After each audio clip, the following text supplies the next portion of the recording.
Hello there, and welcome to my particle physics project.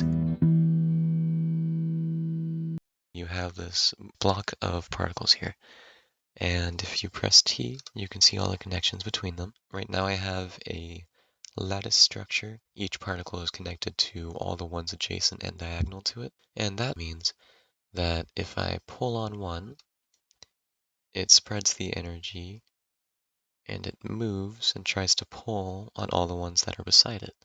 Now the entire block is moving and spinning through space. So that's awesome. It's basically doing that all using a couple simple rules. If the distance from its adjacent particle is too big, then bring it closer, and if it's too close, then push it farther. And then it has a couple of other things I coded in to break when it becomes too far apart, and heat. Well, I'll probably have some screenshots showing some really cool things that I got it to do. But anyways, the next feature is the light. This can move the particles if you want it to, and it spreads heat to the particles.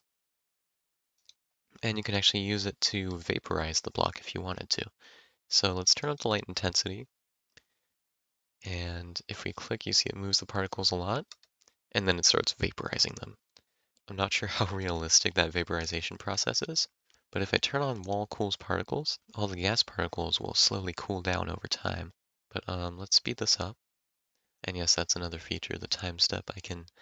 I can change how fast things happen, which is a very useful feature. But right now we can see everything's getting cooler, and don't ask me where that energy is going. It's just being magically taken away. Now most of them are going to be cool. Now if I turn on the light while all of them are cool. All right, check this out.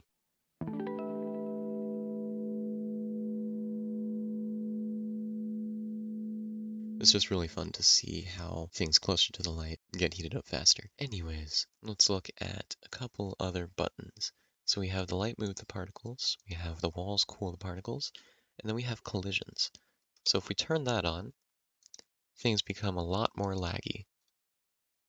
Alright, so now we have a block of particles, and soon they are going to all connect with each other. You say they kind of collide with each other, so I did an okay job at getting them to collide and like push off of each other. Collisions also let them make new bonds if they are cold enough. So if we let the wall cool the particles, you can see something started to happen right here. They're starting to condense, and if they collide with each other and they're able to make connections, they will. And then they'll start spreading their heat to their new connections. Right now it's just kind of like a glob of particles, but it's basically like a little droplet kind of forming in the air. If you want, you can just observe sort of how all this happens, but I don't want to make the video too long, so I'll let you do that on your own time if you wish. Now I do have one more thing to show off, and that's this new structure button. It's a little bit finicky, and these two sliders up here basically don't do anything, but you can change the starting temperature of the particles that you want to place, and then you can place them and connect them however you want. So let's say I wanted to have let's see, one that's at 600 degrees, or maybe a couple, and then I connect them all up. All right, there we go.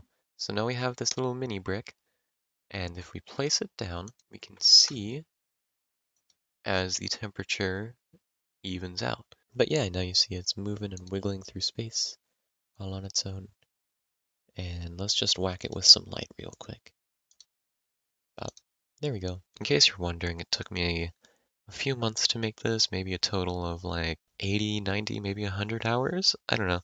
This was definitely a lot of learning for me, and I'll probably remake it at some point, make it better, add menus, but I hope you enjoyed watching me show this off, and feel free to check it out in the description, download it.